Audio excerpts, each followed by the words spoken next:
पंतप्रधान मोदींच्या माफीवरून राऊतांनी हल्लाबोल केला। मोदींची कालची माफी राजकीय होती असं खासदार संजय राऊतांनी म्हटलं। निवडणुका डोळ्यासमोर ठेवून त्यांनी माफी मागितली।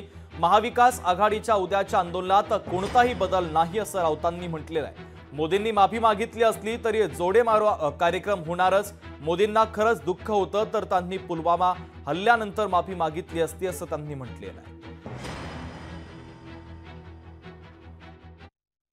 उद्याच्या निवडणुका विधानसभेच्या डोळ्यासमोर ठेवून माफी मागितलेली बरी।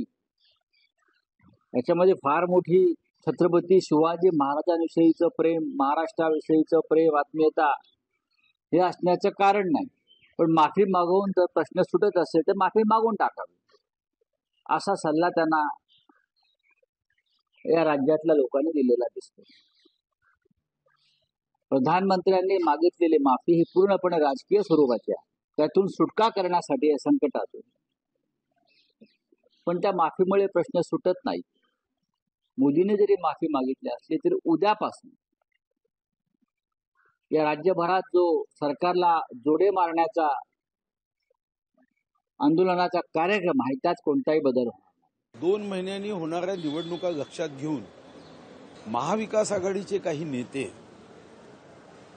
छत्रपती शिवाजी महाराजांच्या या घटनेचं भांडवल करण्याचा प्रयत्न करत आहेत। छत्रपती शिवाजी महाराजांच्या या घटनेचं भांडवल करून सत्तेचं स्वप्न पाहिलं जात। माननीय मोदीजींनी पंतप्रधान म्हणून या घटनेच्या संदर्भात माफी मागितली आणि अतिशय स्पष्टपणे सांगितलं की हा माझ्या हृदयाच्या भावनेचा विषय आहे।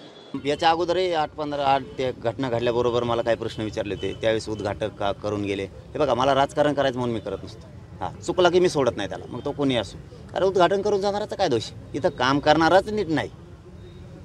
घटना तर घडली, आता माफी मागितली का नाही मागितले काय, आमची मानहानी व्हायची, आमचं जेवढं भावना दुखवायचे ते दुखवलेले आहेत। तुम्ही अगोदरच कंट्रोल ठेवला असता ते दर्जेदार होतंय की नाही होतंय काम, ते अगोदर ठेवलं नाही आणि आता नंतर एवढी मोठी दुर्घटना झाली। जाऊ द्या, मला त्या राजकारणात पडायचं नाही आणि ते करायचं पण नाही। मात्र तो माणूस मध्ये गेला पाहिजे आणि तो कधी सुटला पण नाही पाहिजे। विरोधकांना हे म्हणावंच नाही, परंतु जनतेला समजते। कारण आता हे काही कुणी जाऊन हे काही घटना घडलेली आहे, एक नैसर्गिक घटना होती, कुणाच्या मानवनिर्मित काही चुका असतील तर याचा अर्थ सगळ्या पंतप्रधानांनी केलं, मुख्यमंत्र्यांनी केलं असं समजलं नाही। आता दुर्दैवाने ही घटना घडलीच नको पाहिजे होती, तरी घटना घडलीच गेलेली आहे। आता त्यावर माफी मागण्याशिवाय आमच्याकडे पर्याय नाही, ती माफी आता आपण मागितली। लोकशाही मराठी ऐका, पहा, जागरूक रहा।